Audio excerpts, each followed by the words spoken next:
Welcome to the New Intellectual Book Study. I'm Cody Leibold. We are looking at John Galt's speech in Ayn Rand's novel Atlas Shrugged. Today's society is falling apart. We live in a cult of despair. And in her book, For the New Intellectual, Ayn Rand gave a brilliant overview of the status of our society today, what brought us here, and how to bring us to a second renaissance. The book that we're looking at is a good read for somebody who is interested in Ayn Rand's Objectivism. This is a philosophy, it's an atheistic philosophy, which means I don't agree with it. But there are many insights within it that I do think are worth plundering, just as in the old days they spoke of plundering the Egyptians. So Ayn Rand offered this book, For the New Intellectual, as a collection of the essential ideas within her philosophy. The goal for her was she wanted to be able to show people how to have an integrated view of existence. Now, we've already been doing a book study for several sessions, and so we are now at the end of this book study. We are at the largest section in the book, and that is the 5 weeks we're going to devote to John Galt's speech. Just as in the other parts of this book, Rand's goal is to present her view of fighting against mysticism, altruism, collectivism, fighting for their opposites, reason, individualism, capitalism. Now, we as Christians are ready to discuss. Is she right? What are the gaps in her understanding? What are the things that she is saying that actually are valid criticisms against some of the things that have come into mainstream Christian teaching lately? How does what she says stack up against the Bible, and how does it stack up against mainstream evangelical Christian teaching? The speech starts in this book, For the New Intellectual, on page 117, and it's consistent across all the editions. So we'll actually be reading it out of this rather than out of the novel where it was originally published. Today we're reading page 117 to page 131. Be aware that there is a course that follows the same material that we're going to be doing, and it's actually about the same amount of time as these 5 discussions. And that is Ankar Gate's course. It is on John Galt's speech. And so what you can do is, if you want, go to Ayn Rand Institute and look for his course on that. And that will be available for free. Get the outline. There's a PDF that you can download that just says this is how the speech is outlined. And he breaks it down, and we're going to be following his outline, generally speaking. Now, of course, he's concerned with the question of how does this speech flow from one point to the next? And how does this speech fit within the novel? That's the material that he covers in his course. We are doing something quite different. As Christians, we are asking, what do we think of the ideas in this? To what extent can we even accept the ideas in this?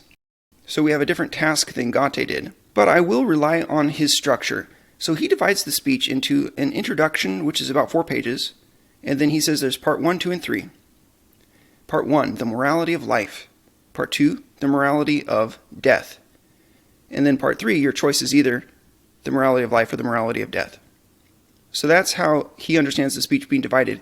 Now today we're going to be looking in part 1 only, and basically 4 subsections, A, B, C, and D, according to Gate. A, man's need for a moral code. B, the standard and purpose of morality. C, the philosophical foundation of the morality of life. And D, the guidance, the values, virtues, and reward offered by the morality of life.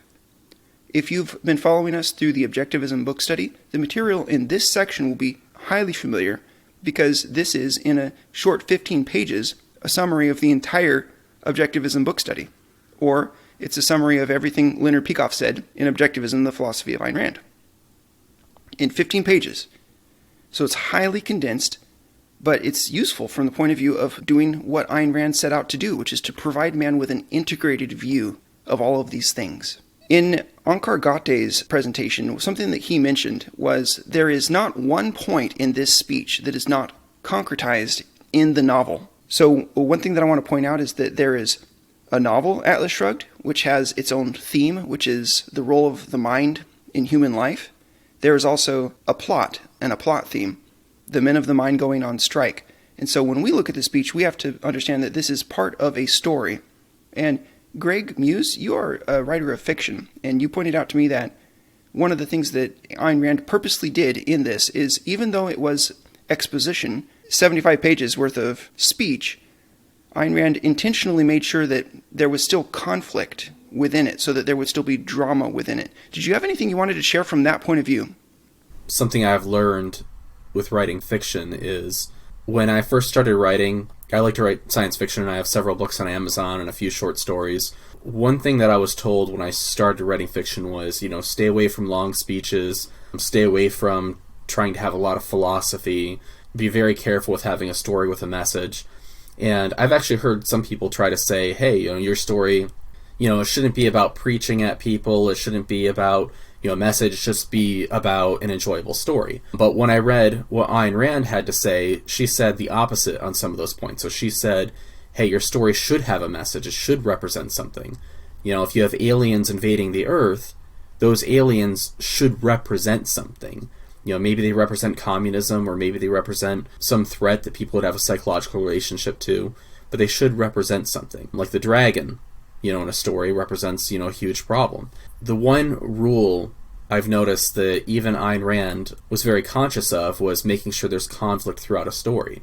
And conflict doesn't necessarily mean two people fighting. It can be a technical thing. It can be two people just having a conversation, but they might be firing at one another or defending. Galt's speech, it's very interesting because she has a long speech and she makes it work. As a early writer, you're told, hey, be careful about info dumping, be careful about long speeches. And somehow she is able to put in these long speeches and she makes it work. And there's quite a few long speeches like this in Atlas Shrugged. I appreciate that. When Gate was presenting about this speech, one thing he brought up was some people, when they read through Atlas Shrugged, they skip the speech. It's such a bad idea, because the speech is part of the conflict in the story overall.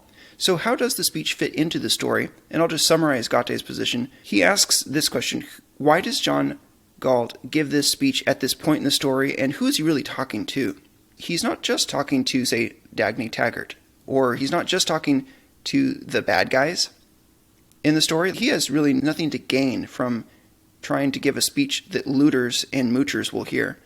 The people that he's talking to in this speech are the ordinary people that don't understand what is going on in the story. They don't understand why the world seems to be getting into this crisis of poverty, and they don't have the philosophical foundations to understand what happened. And so it's sort of like the way Thomas Jefferson in the Declaration of Independence says in the course of human events, and then he goes on to describe, sometimes it's necessary for some people to break their bonds with other people. But they do have a sort of a respect for the opinions of mankind, and so they go and they say, this is why we're doing this. John Galt has called a strike of the men of the mind. And unlike other strikes, this is not a strike with demands. Instead of saying, you must meet our demands, otherwise we will continue to strike forever, he's going to say, your demands have always been that we should die and that we should sacrifice our lives for you and that we should not be able to live. Well, we are just going to remove ourselves from your story. We are going on strike and we have no demands. A different kind of strike. And he announces his strike on the radio just to the average person. For example, to Eddie Willers in the story, who doesn't really understand what's happening. Now, he wants to convince people like Eddie Willers to join him on his strike. He's already gone to the titans of industry, and he's pulled them out. But now he's trying to appeal to everybody else that has a mind. Come out. That will accelerate the goal here, which is to destroy the corrupt national government and to reset society. And as a matter of justice, he believes, put people in this position. They need to understand why they got into this position. So that is, I think, important from Gate to understand the context of what this speech is about. Let's begin the speech itself. I'm on page 117. Ladies and gentlemen, said a voice that came from the radio receiver. A man's clear, calm, implacable voice. The kind of voice that had not been heard on the airwaves for years. Mr. Thompson will not speak to you tonight. His time is up. I have taken it over. You were to hear a report on the world crisis. That is what you are going to hear. For 12 years you have been asking, who is John Galt? This is John Galt speaking. I am the man who loves his life. I am the man who does not sacrifice his love or his values. I am the man who has deprived you of victims and thus destroyed your world. And if you wish to know why you are perishing, you who dread knowledge, I am the man who will now tell you. I think that's rhetorical because he's actually speaking to the men of the mind that still live. He's telling the whole message, and the message is, I want you to see me talking to these people. Now, skip ahead, he says, you have cried that man's sins are destroying the world, and you have cursed human nature for its unwillingness to practice the virtues you demanded. Since virtue to you consists of sacrifice, you have demanded more sacrifices at every successive disaster. Does this seem familiar if you've been watching the news lately? Now he says, you have sacrificed justice to mercy. You have sacrificed independence to unity. You have sacrificed reason to faith. You have sacrificed wealth to need. You have sacrificed self-esteem to self-denial. You have sacrificed happiness to duty. You have destroyed all that which you held to be evil, and achieved all that which you held to be good. Now, when Ayn Rand approached writing this, she first set out, at least according to the account that I heard from Galt, and perhaps some other places I've seen this, she first set out to write it starting with metaphysics, and then going to epistemology, and then going to ethics, and then after a while she realized that's not going to work, because this is a story. You can't start in that order. You have to get to the core, which is what motivates us, and that would be the ethical narrative. The ethical narrative here is that Galt has said there's a problem in the world, your moral code is the problem, and that's why we're talking about this right now. So he's presenting his moral code in contrast. He says your ideal had an implacable enemy, which your code of morality was designed to destroy. I have deprived your world of man's mind. That was the enemy. He says, men do not live by the mind, you say? I have withdrawn those who do. There are values higher than the mind, you say? Well, I have withdrawn those from whom there aren't. Do not cry that it is our duty to serve you. We do not recognize such duty. Do not cry that you need us. We do not consider need a claim. Do not cry that you own us. You don't. We are on strike against self-immolation. We are on strike against the creed of unearned rewards and unrewarded duties. We are on strike against the dogma that the pursuit of one's happiness is evil. We are on strike against the doctrine that life is guilt. And so he has named what he is doing. That's the introduction. There is a little bit more to the introduction. Let's go to page 119. We have no demands to present you. We do not need you. Now are you crying that this is not what you wanted?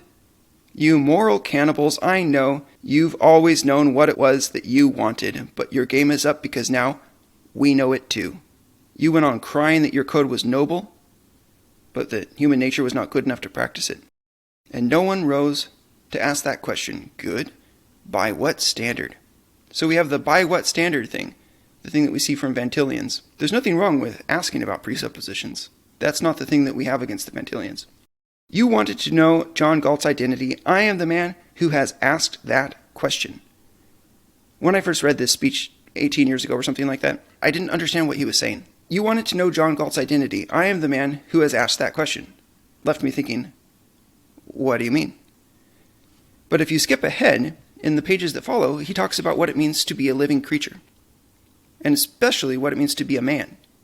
And that's what he's saying. I'm the man who has asked what it means to be a man.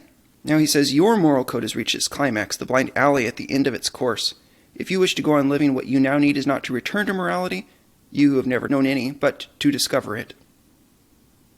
You have heard no concept of morality but the mystical or the social. These are the two villains in his mind.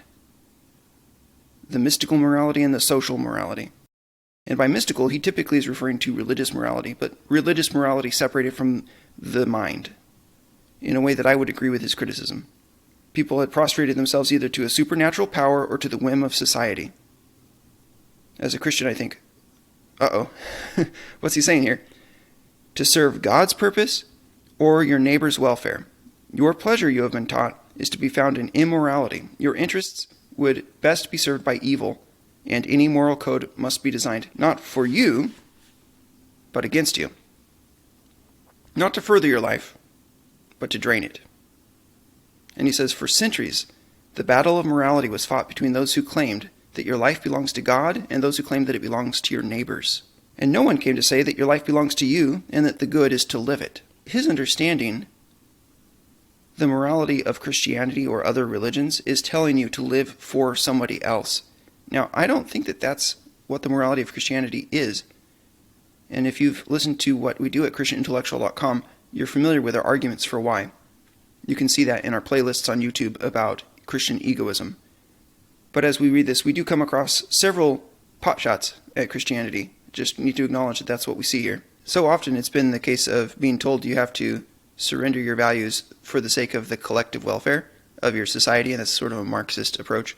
Or you have to surrender your welfare for the sake of building the church, also a collectivist approach. The history of the Catholic Church is a history of people collecting sacrifices for the sake of this institution. If you look at St. Peter's Basilica, it's amazing and monumental. It's gorgeous, but it was built on sacrifice to the collective. And this is what John Galt has come to challenge. I've had this discussion with different people over the years about whether sacrifice is an ambiguous term. Is there such thing as maybe two different definitions of sacrifice? And I think so. I think the original historic understanding of the term was simply to give a gift to a god. Later on, it became an expanded meaning, which meant to give something up. And then because people would always speak about giving something up in the context of giving something up because they valued something, for instance, I'm going to work extra hours so that I can have enough money to take care of my children. Giving something up, I'm giving up my time. But I'm doing it for a good reason. The context of that term eventually shifted to what we see in the game of baseball. If the manager of the baseball team says, I want you to sacrifice, it's because we want the team to win. Put one other runner forward even though you get an out. That's called a sacrifice, which means that one person lost something, but the team gained something. And now we get to the point where people think that sacrifice can possibly mean a trade up. In Rand's writing, she always uses sacrifice as a trade down. Just be aware of that. That's how she's using the term. You have to ask yourself, when Jesus died on the cross, was that a trade down or was that a trade up? And when we are called to obedience and to take up our cross and follow Christ, is that a trade down or a trade up? It is so clearly a trade up. And so we just have to be careful about how we use terms. We need to be clear. Go ahead, Ryan. Yeah, let me add to that even in the context of the Old Testament, the Mosaic Law, the sacrifices there, many of them, if not most, essentially were commands to the community of Israel to go have a barbecue together. It was not customarily go take the best that your flocks have to offer, the most productive, the prime candidates, and just literally waste them, just immolate them. It was often, no, this is how you're going to feed the leaders of your community, and you yourself are going to partake in this. I think that might have been an innovation compared to some of the other traditions of other societies. God's people in Israel were commanded to feast. I just underlined, we do not need you. It just had a great narrative impact, I think, at this point in the story, because that terrifies the collectivist. Because if you can pretend that everybody needs everybody, if everybody needs everybody, then that at least provides you some kind of argument for the idea that a need constitutes a right. Well, it has to be this way because everybody needs everybody, and then we're all going to die if everyone doesn't have a right to everyone else's stuff. If someone who is in need can't make a claim on someone else's possessions, then they're going to die. And so when you have a man or a group of men, a group of human beings who can confidently say, actually, we don't need you. You know, in the early church, Acts chapter 4, they were selling some of their possessions and sharing them with other people. People have often said this is a case for the idea that the church is supposed to be collectivistic. And, I mean, just read it, Acts 4:32. Now the full number of those who believed were of one heart and soul, and no one said that any of the things that belonged to him was his own, but they had everything in common. Then it says that some of them were selling their possessions and laying them at the apostles' feet so that they could distribute to those who had need. Clearly, Christians that are not Marxists have to address this passage. And the way to address it, we've talked about it in past videos, but they were of one heart and soul. They had a shared goal. It was voluntary. And Peter eventually, in Acts 5, ends up telling a specific couple, hey, when you sold that, you did own it still. It's not like he's denying property. John Galt again. Both sides agreed that morality demands the surrender of your self-interest and of your mind. That the moral and the practical are opposites. That morality is not the province of reason, but the province of faith and force. That ties into some of our earlier discussions in this book study. Both sides argued that no rational morality is possible, that there is no right or wrong in reason, that in reason there's no reason to be moral. Now that reminds me of some things that we've seen from Tim Keller or other people that deny that we can have objective knowledge of right and wrong. Whatever else they fought about, it was against man's mind that all of your moralists have stood united. Galt says, learn that the anti-mind is the anti-life. Man's mind is his basic tool of survival. He's still continuing to answer that question, who is John Galt? I am a man who knows what it means to be a man, and I know that my mind is necessary for survival. Skipping, he says, man is a being of volitional consciousness. Reason does not work automatically. This is all familiar from the Objectivism book study. Page 121 at the top. He needs a code of values. Value presupposes an answer to the question of value to whom and for what. And then he says there is only one fundamental alternative in the universe, existence or non-existence, and it pertains to a single class of entities, to living organisms. He's continuing to answer the question, who is John Galt? He says, life is a process of self-sustaining and self-generated action. I, John Galt, am a process of self-generating and self-sustaining action, is what he's telling these people. It is only the concept of life that makes the concept of value possible. It is only to a living entity that things can be good or evil. And now he's saying, I have realized that I am a living entity, and that when I pursue something and when I call something good, what I am doing is naming a fact of reality relative to my life. Go to page 122. Man must obtain his knowledge and choose his actions by a process of thinking. And then he says, which nature will not force him to perform. Man has the power to act as his own destroyer, and that is the way that he has acted through much of his history. Man has been called a rational being, but rationality is a matter of choice. And the alternative his nature offers him is rational being or suicidal animal. So you practice this virtue of thinking, and you practice it by choice. Notice he started out by saying we have a problem in the world, and now he's saying, let's talk about the code of morality. And now he's zooming even higher up the hierarchical ladder, back to epistemology. He's saying, if you really do think what I say is true, then let's talk about what it means to think. He says, there is a morality of reason, a morality proper to man. Man's life is its standard of value.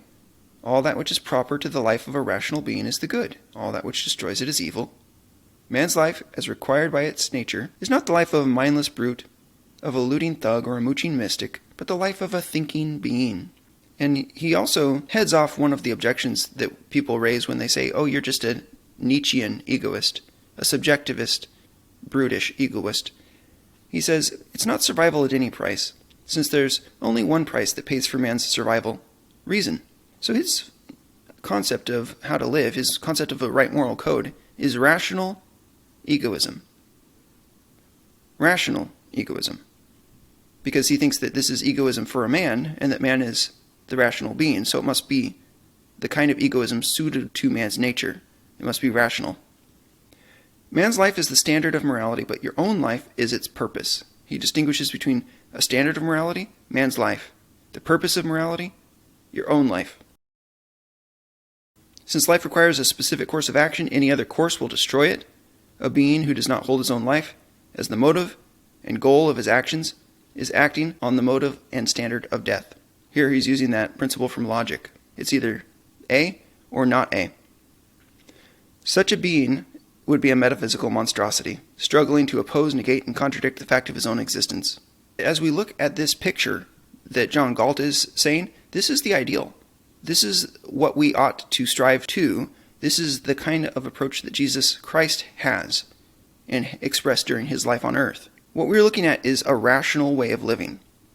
And we can talk about the fact that we as human beings are not capable of living up to that standard, and therefore Christianity offers the solution to that problem.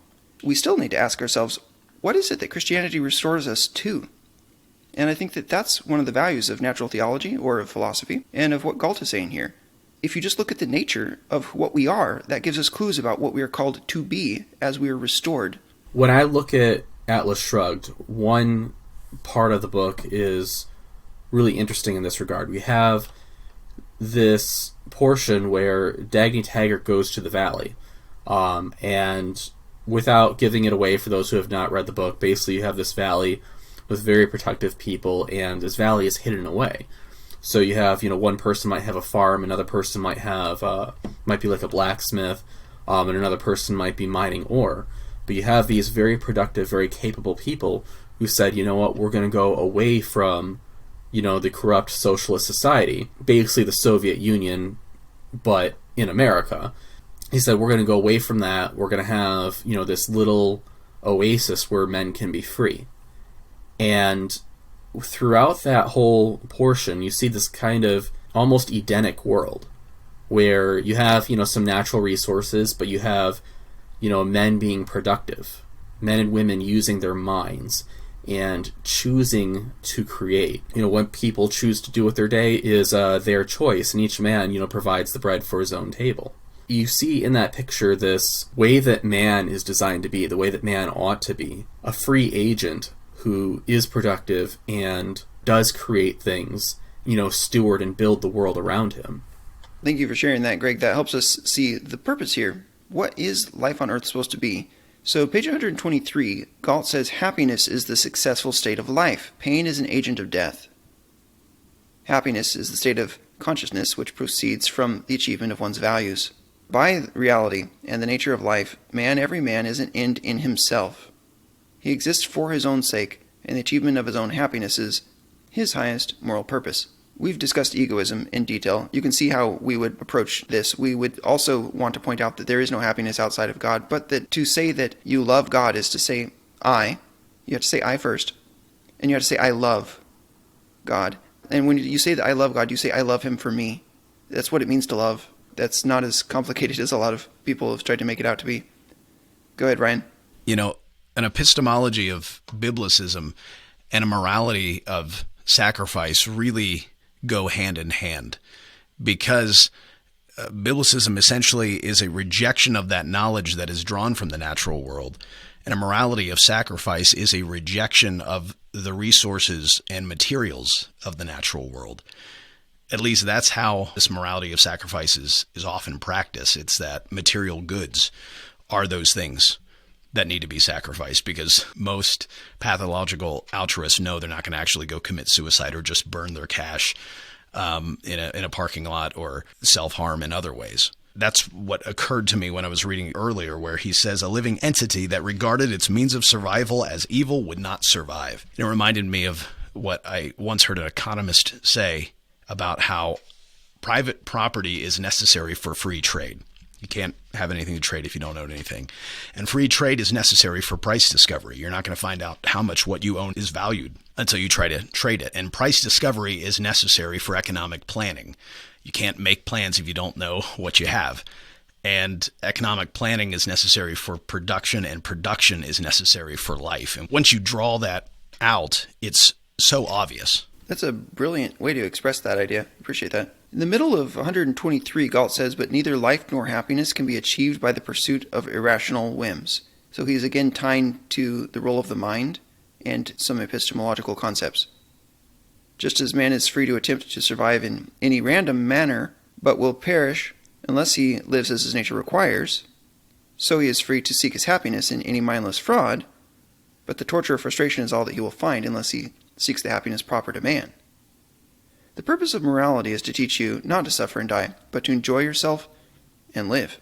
And I'll skip to the bottom, sweep aside those hatred-eaten mystics who pose as friends of humanity and preach that the highest virtue man can practice is to hold his own life of no value.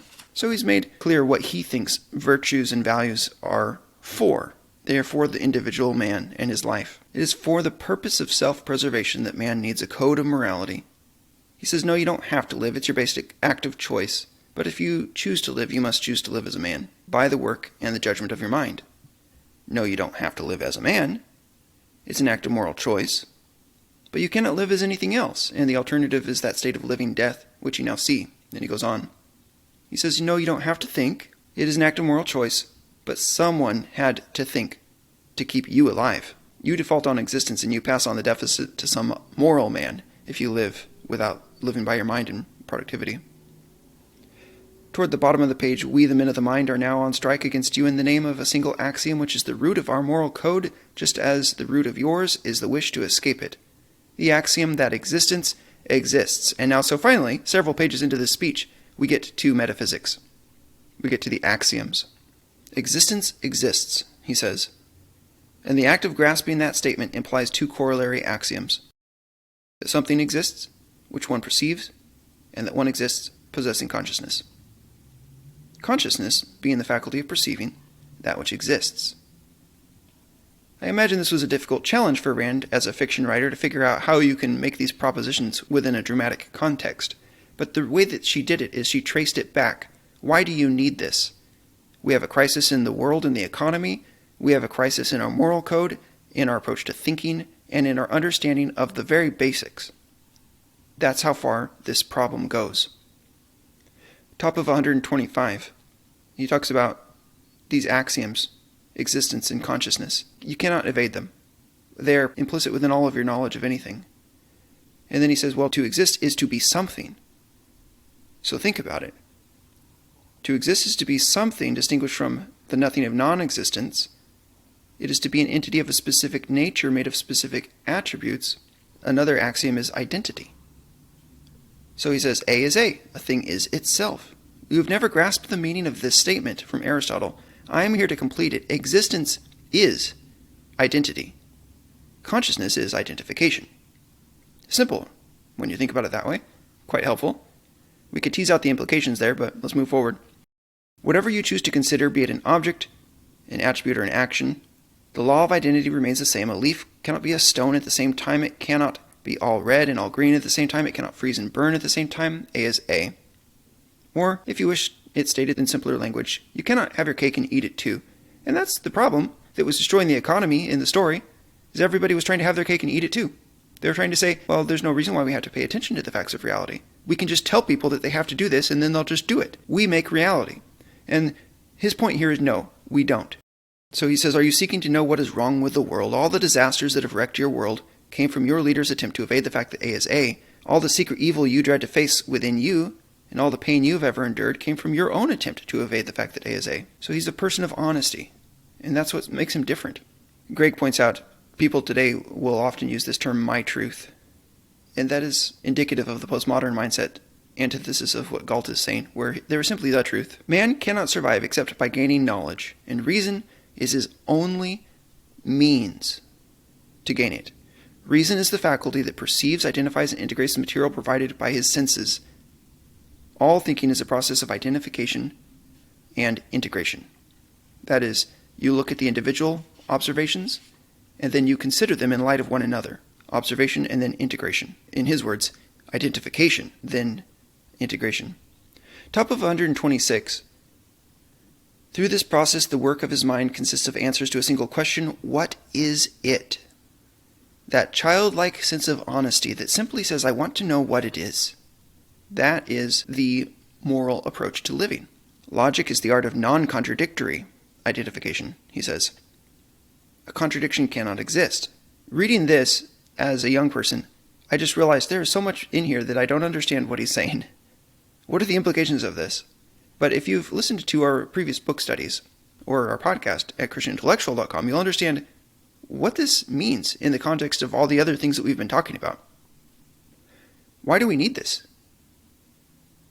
I mean, if you look at the polemical situation, or if you look at what's going on in the national political situation or in churches in the United States, you see that most of the problems that we have boil down to the fact that people don't approach questions by asking, how can I identify the facts in a way that is non-contradictory? And most of the battles that we have, like me and Jacob Brunton online, will be of the nature of saying, now wait a minute, you said this, but you also said this. Haven't you considered whether or not those two things contradict each other? No concept man forms is valid unless he integrates it without contradiction into the total sum of his knowledge. In other words, it's going to take work. And it's going to take a systematic approach. It's going to take understanding what concepts are, which is why we did all those book studies. So, to arrive at a contradiction is to confess an error in one's thinking, and to maintain a contradiction is to abdicate one's mind and evict oneself from the realm of reality, because reality is that which exists. That's the world that we're in. Okay, thoughts before we move to the next section? When I was a freshman and was taking my first chemistry courses, we had to learn about lab safety and learn about, hey, here's how you behave in a laboratory. You know, we're told, don't eat or drink anything that's in the laboratory. Don't even bring any food into the laboratory. So we're given all of these basically safety commands, by the professor. And, we're told, okay, this is how you do this experiment. This is how you do the other experiment. This is how you record the data. And it struck me even then how you had these postmodernists at the time. We're going into the laboratory and we're being given these safety rules, and nobody is saying, how dare you be so close-minded and restrictive and tell me what to do. It made me think of the objections people have to Christian morality, where people say, how dare you tell me not to sleep with my boyfriend, girlfriend? How dare you say that, two people of the same sex, shouldn't get married? How dare you tell me what to do, basically?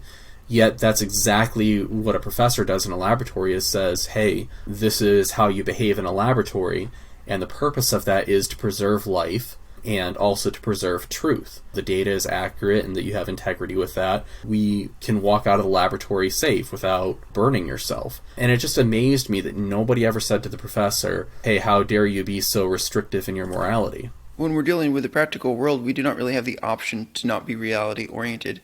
This is a point that's come up in our discussion in the past about how people are capable of being objective in business and in science.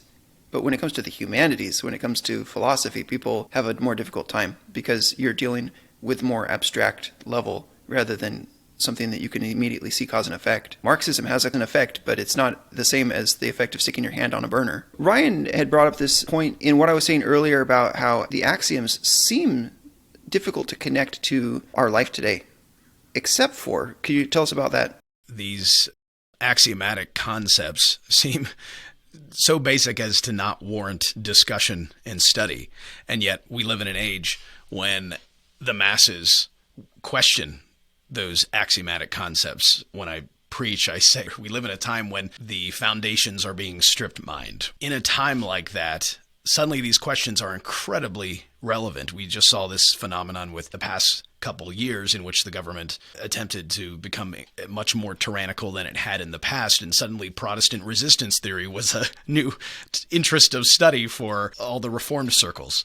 And so I think that's what we see happening here with hopefully a revival of interest in philosophy occasioned by negative events in our world, which is that there's a rejection of what used to be considered common sense.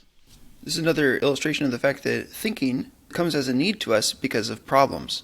It's a problem solving. All right, let's go to 126. He talks about how truth is the recognition of reality, and reason, man's only means of knowledge, is his only standard for truth. Now, I would question whether or not standard is the most clear term there in a philosophical context, but I think it's just because it has multiple possible meanings.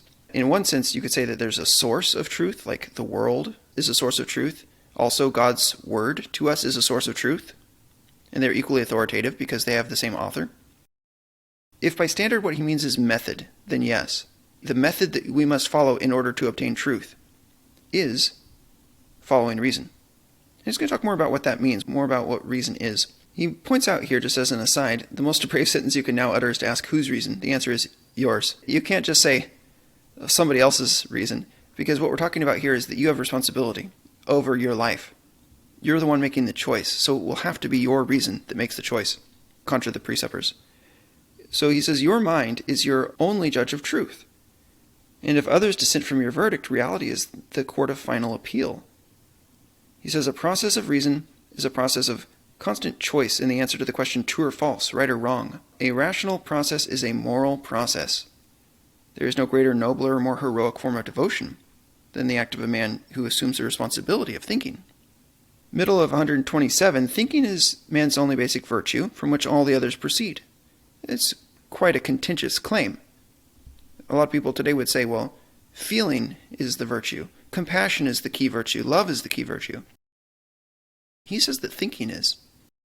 And his basic vice, the source of all his evils, is that nameless act which all of you practice, but struggle never to admit. The act of blanking out, the willful suspension of one's consciousness, the refusal to think. Now he says, by suspending your judgment, you are negating your person. That's the relationship between those things. When a man declares, who am I to know? He is declaring, who am I to live? Top of 128. If I were to speak your kind of language, I would say that man's only moral commandment is, thou shalt think. But a moral commandment is a contradiction in terms, he says. The moral is the chosen, not the forced, the understood, not the obeyed. The moral is the rational, and reason accepts no commandments. Well, what do we make of that as Christians? This would be the most contentious point from the Christian point of view, he's quite mistaken here. But there is a point that he's trying to make, and the point that he's trying to make is accurate, which is that we all have to make our choice about what it is that we want. There's an old Spanish proverb, God said, "Take what you want and pay for it." That was one of Rand's favorite quotes. By the grace of God, or as Galt would say it, by the grace of nature and reality, we have certain choices in front of us. And we take what we want, we pay for it. And so the moral commandment concept, if you mean it in the Kantian sense, where you don't really understand where the commandment's coming from and you don't own the idea yourself, but you rather just graft it onto your soul, he would reject that. But in fact, the Ten Commandments are not even called the Ten Commandments in the Scripture. So this idea of commandment, these are the words from God, and in the Jewish religion they would call them the words, the 10 words. This is what we must do in order to live. If you look at the Ten Commandments, they are God's recipe for blessing. And they are God's recipe by nature of the facts of reality, as well as by nature of his own providence or control of reality. So for instance, you disobey and dishonor your parents, and you're not going to have as long a life. That's because of the nature of what your parents are. God gave them to you as your guides. You ignore your guide for how to live, and you will be in danger. I don't think necessarily that Galt's understanding of these terms is as clear as it could be. I think he's getting at a good point, though. I would reject the idea of having unchosen obligations, except for perhaps one, and Jacob Rutten and I have discussed this. It is the obligation to live. We could debate about whether there is an obligation to live, but all of the other obligations tie to that one concept, that one goal of living. What he wants to do here is reject any other concept of moral duties. That's his point. My morality, the morality of reason, is contained in a single axiom. Existence exists, and in a single choice to live, and the rest proceeds from these. To live, man must hold three things as the supreme and ruling values of his life. So what are the ruling values? He names them as reason, and purpose, and self-esteem. Now these three values relate to three different virtues. Reason obviously relates to rationality. The next one would be purpose. That relates to the virtue of productivity. And then finally, self-esteem relates to the virtue of pride. So he calls these three things, reason, purpose, and self-esteem, values. But then the virtues would be those other three. And then he gets into this section here where he discusses those plus several others, 4 others. I think the order is helpful here. He says that there are basically 7 big virtues. And they are rationality, as we named, and then we're going to add in 4 more here. Sort of derivatives of rationality. There's independence, integrity, honesty, and justice, followed by the last 2, which we've already named, which would be productiveness and pride. So I understand them sort of in a nested fashion where all of them are subcategories of rationality. After all, the moral code is called rational egoism. So any one of these 7 virtues is really just an instance of rationality. And I also think that independence, integrity, honesty, and justice, they are very explicitly subcategories of rationality. In this section, he describes them one by one. And you can read the section. It gives outstanding definitions. We won't go into it in great detail just for the sake of time here. But keep in mind that in the case of each one of them, he's just asking, what does rationality demand of you in a different aspect? So the simplest one is rationality itself would mean rejecting other means of knowledge and following reason. Independence would be that you recognize that it's you that must do it. Now, rationality and independence, you can see that very clearly in the story of the Fountainhead with Howard Rourke. Independence is his key virtue, I think. And then the very next one, integrity, is his other key virtue. You can see that in the integrity of his buildings. You know, integrity means holding together, not falling apart. And he is a man who is just like his buildings, that holds together through the story. Integrity is the recognition of the fact that you cannot fake your consciousness. Integrity and honesty are not always easy to differentiate, but honesty is about recognizing that you cannot fake external reality, and integrity is a matter of not faking your internal consciousness. Honesty means you cannot obtain values by fraud. You just can't. It's not a matter of I shouldn't. It's a matter of it's not possible. As the saying goes, lying doesn't pay. Justice. He has a lot to say about justice. I think that from the point of view of John Galt, his project here, his speech, his strike, is all about justice. He wants to reestablish justice in the world. It's the recognition of the fact that you cannot fake the character of men, You must judge all men as conscientiously as you judge inanimate objects.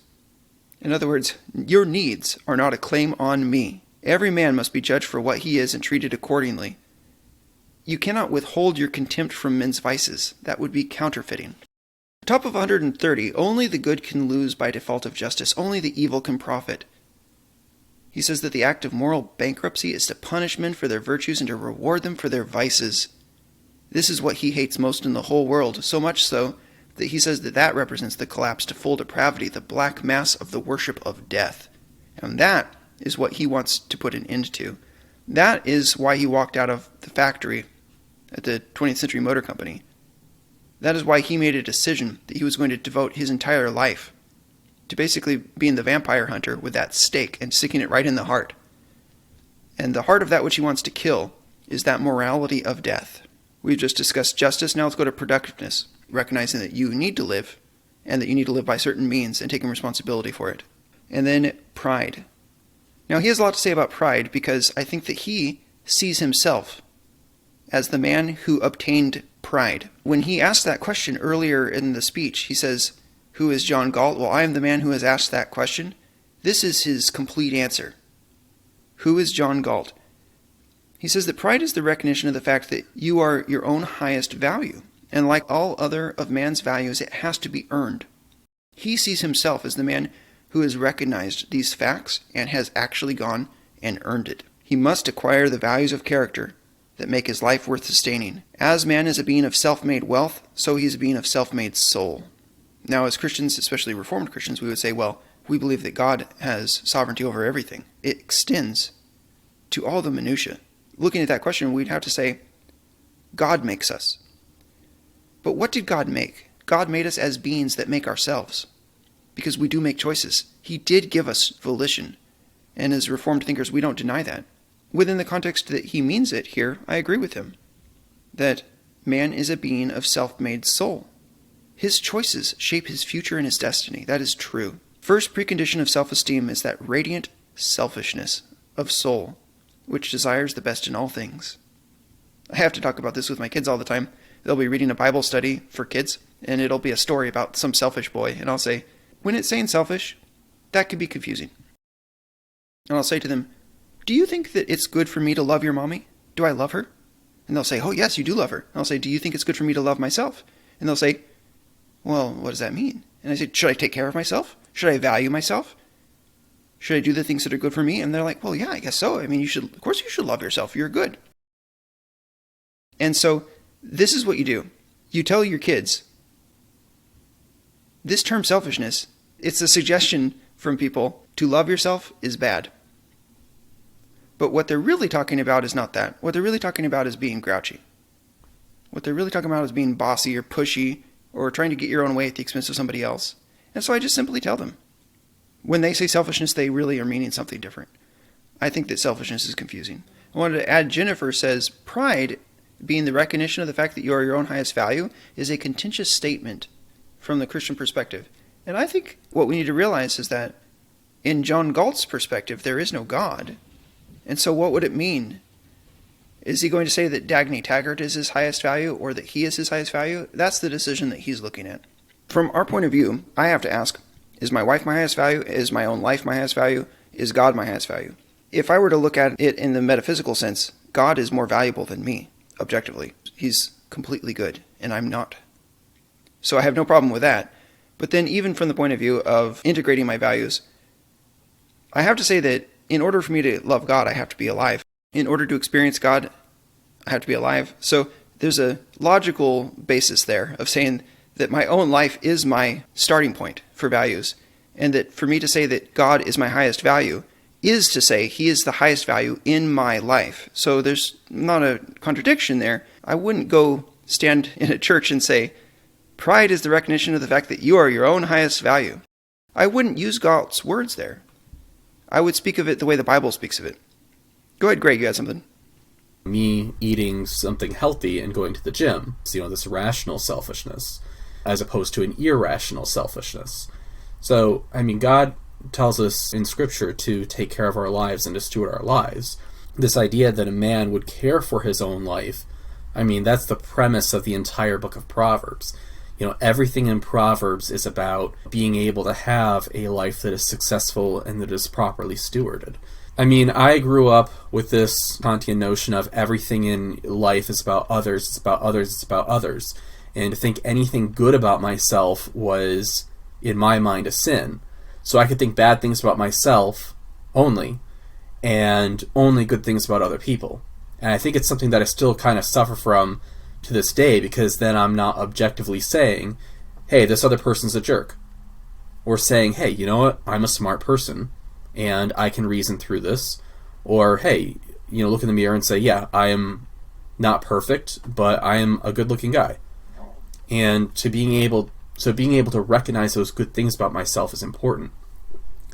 And it's something that, we're not taught to do that properly as Christians. We're taught to be nice instead of being honest. And, that's a real problem. What you're saying there bridges to this next thing that he says, because he says we should not see ourselves as sacrificial animals. And I think that's the code of morality that we hear from Christians a lot and from the church a lot. And that's what made you think that you had to have that approach about yourself versus about other people. So I'll just read that. He says, so the proof of an achieved self-esteem is your own soul's shudder of contempt and rebellion against the role of a sacrificial animal. Are you beginning to see who is John Galt? I am the man who has earned the thing you did not fight for, the thing you have renounced, betrayed, corrupted. What is he saying? What thing? It's pride. I am proud of my own value and of the fact that I wish to live. The effrontery to say I am proud of my own value and of the fact that I wish to live in a society that makes that the red flag of evil. But he did it. What were you going to say, Ryan? Yeah, I was just going to comment as well on what Jennifer pointed out, the line, pride is the recognition of the fact that you are your own highest value. I agree with you that he's talking about valuing things according to reality. And from our perspective as Christians, of course, we know God is that of greatest value.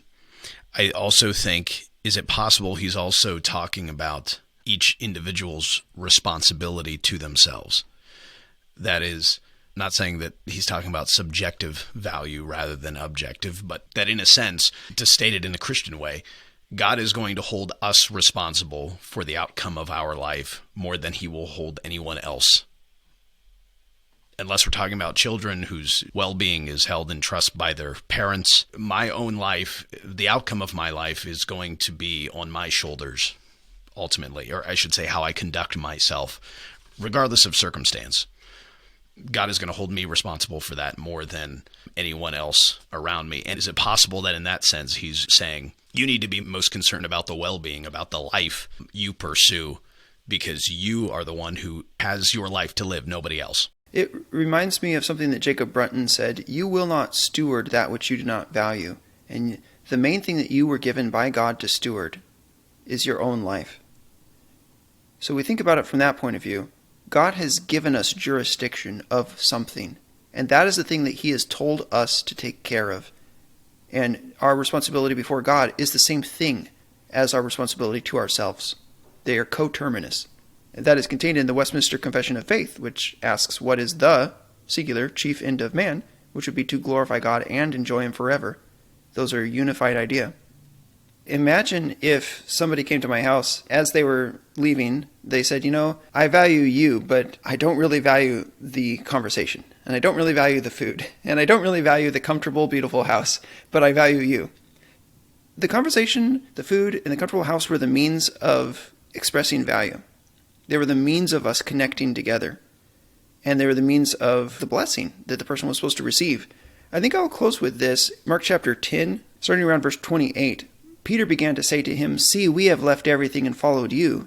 Jesus said, truly I say to you, there is no one who has left house or brothers or sisters or mother or father or children or lands for my sake and for the gospel, who will not receive 100-fold now in this time, houses and brothers and sisters and mothers and children and lands, with persecutions, and in the age to come, eternal life.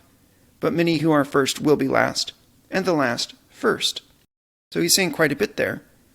But as you can see, Jesus is very comfortable talking about what people are going to receive. how they're going to receive it, and why. He's more comfortable with it than the average mainstream evangelical pastor is.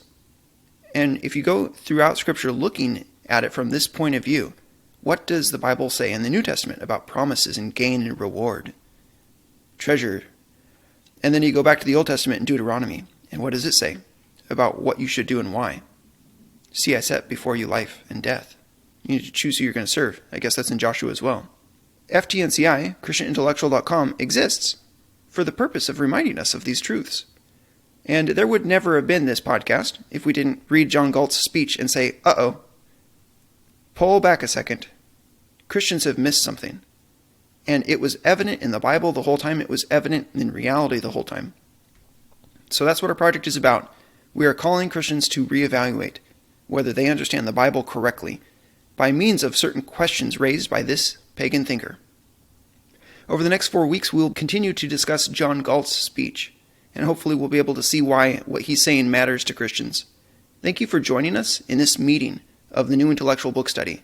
Please give a like or a share to this material. You can consider becoming a patron to support us. You can go to ChristianIntellectual.com/Patreon. We are equipping Christians to be defenders of reason, individualism, and capitalism. We are working to fill the world with Christians who are skilled in moral reasoning. And if you see a need for that, then consider helping us in this work so that we can create a new American Renaissance. I look forward to talking with you again. You have a great week and God bless.